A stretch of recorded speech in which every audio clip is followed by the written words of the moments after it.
안녕하세요. 여러분의 경제 지식을 쉽고 재밌게 채워드리는 경제학장 박사입니다. 자, 오늘도 제 옆에는 아주 똑똑하고 호기심 많은 우리 학생 2명이 함께하고 있습니다. 다들 반가워요.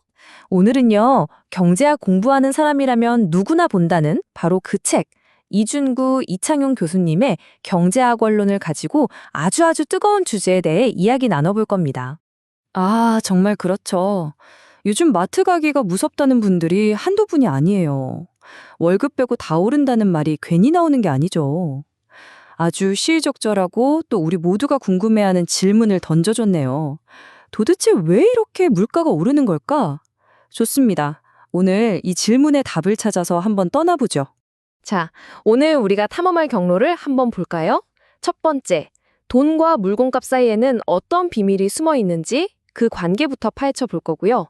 두 번째, 아니 물가가 오를 걸 알면서 정부는 도대체 왜 돈을 찍어내는지 그 이유를 알아볼 겁니다. 세 번째로는요, 그 결과 인류가 어떤 끔찍한 경험을 했는지 초인플레이션의 역사를 생생하게 들여다볼 거고요. 네 번째, 이 무서운 병을 고치려면 어떤 대가를 치러야 하는지도 살펴보겠습니다.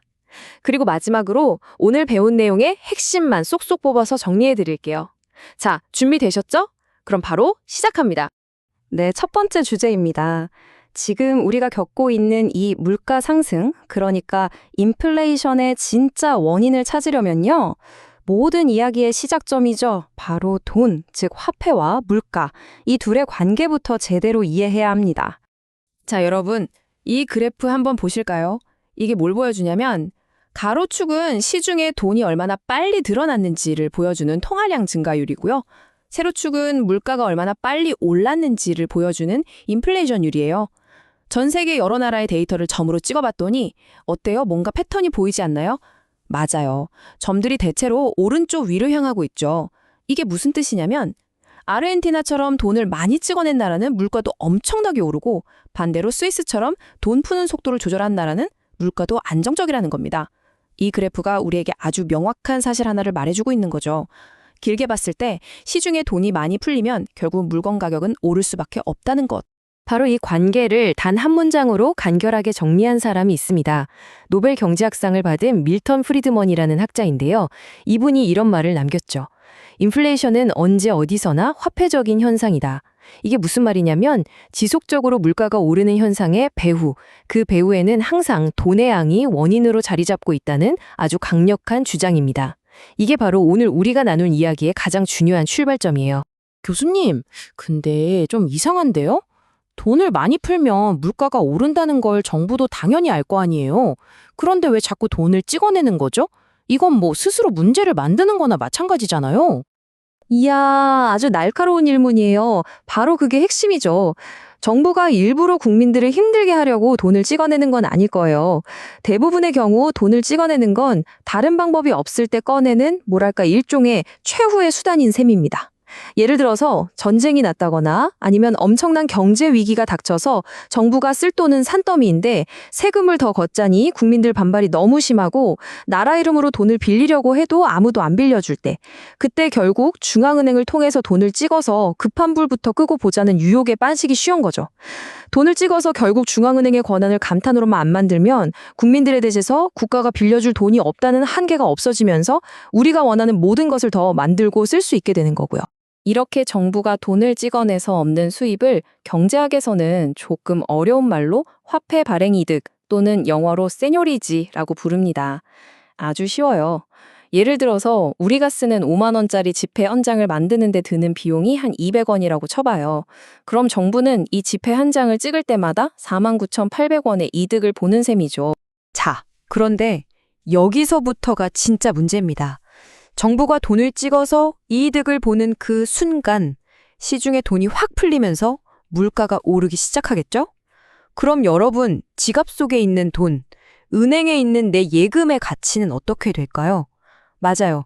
가만히 뒀는데도 저절로 가치가 떨어지는 겁니다. 어제 10,000원 주고 사 먹던 점심을 오늘은 11,000원 줘야 먹게 되는 거죠. 이건 마치 정부가 세금을 걷는다고 말도 안 하고 우리 모두의 지갑에서 돈을 슬쩍 빼가는 거랑 똑같은 효과를 내요. 그래서 경제학자들이 이걸 뭐라고 부르냐? 바로 인플레이션 조세라고 부릅니다. 용수증도 없고 법도 없는 아주 교묘하고 무서운 세금인 셈이죠. 만약에 정부가 이 보이지 않는 세금에 유혹을 뿌리치지 못하고 계속해서 돈을 찍어낸다면 과연 어떤 일이 벌어질까요? 네, 경제는 그야말로 파멸로 가는 급행열차를 타게 됩니다. 이걸 바로 초인플레이션이라고 하는데요. 지금부터는 돈이 돈으로서의 가치를 완전히 잃고 그저 종이 조각이 되어버렸던 인류 역사의 끔찍한 현장 속으로 한번 들어가 보겠습니다. 자, 이 그래프를 좀 보세요. 거의 절벽이죠? 1차 세계대전에서 패배한 독일의 상황을 보여주는 건데요. 전쟁 배상금을 갚으려고 정부가 돈을 마구마구 찍어내기 시작하자 통화량과 물가지수가 그냥 수직으로 치솟아버립니다. 이때는 물가가 너무 빨리 오르니까 사람들이 월급을 받으면 그 돈이 휴지가 되기 전에 뭐라도 사려고 미친 듯이 가게로 달려갔다고 해요. 근데 이런 비극이 독일에만 있었던 게 아닙니다. 역사는 반복된다고 하죠. 2차 세계대전이 끝난 뒤에 헝가리, 그리고 그리 멀지 않은 과거인 2000년대의 짐바브웨에서도 소름 돋을 정도로 비슷한 일이 벌어졌습니다. 나라와 시대는 달랐지만 정부가 돈 찍는 기계를 통제하지 못했을 때 그 결말은 언제나 똑같았던 거죠. 와, 이건 1946년 7월 헝가리의 한 달 물가 상승률인데요. 숫자가 너무 커서 읽을 수조차 없네요.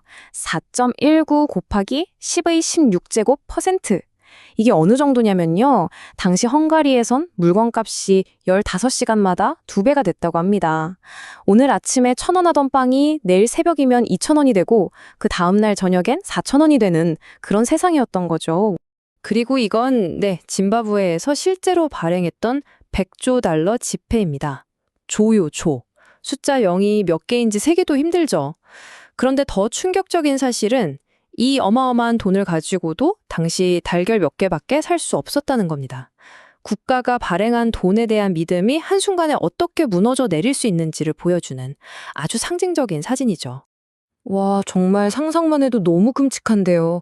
교수님, 그럼 한번 이런 초인플레이션에 빠지면 그냥 그 나라는 끝나는 건가요? 이걸 멈출 방법은 아예 없는 거예요? 좋은 질문이에요. 물론 해결책이 없는 건 아닙니다. 이론적으로는 간단해요. 정부가 재정 지출을 줄이고 중앙은행이 돈 찍는 기계를 멈추면 됩니다. 아주 단호하게요. 하지만 그 과정은 정말 고통스럽습니다. 바로 이 단기 필립스 곡선이 그 이유를 설명해 주는데요. 이 곡선은 물가 상승률과 실업률이 단기적으로는 반대로 움직이는 경향이 있다는 걸 보여줘요. 쉽게 말해서 저렇게 미친 듯이 치솟는 물가를 잡으려고 시중에 풀린 돈을 확 걷어들이면 당장은 기업들이 힘들어지고 경기가 얼어붙어서 일자리를 잃는 사람들이 늘어나는 부작용을 피하기가 어렵다는 뜻입니다. 경제학자들은 인플레이션을 잡기 위해 치러야 하는 이 고통의 비용을 희생 비율이라는 개념으로 설명하기도 해요. 이름부터가 좀 그렇죠? 말 그대로 인플레이션을 1%포인트 낮추기 위해서 우리 경제 전체가 감수해야 하는 생산량 감소, 즉 희생의 크기를 나타내는 지표입니다. 인플레이션이라는 병을 고치려면 결국 사회 전체가 실업과 경기 침체라는 고통스러운 치료 과정을 견뎌내야만 한다는 거죠. 세상에 공짜 점심은 없다는 말이 여기서도 통하는 겁니다. 자, 오늘 돈과 물가에 대해서 정말 깊고 어떻게 보면 좀 무서운 이야기까지 나눠봤는데요.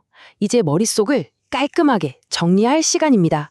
다른 건 혹시 잊어버리시더라도 오늘 이것만큼은 꼭 기억해 주세요.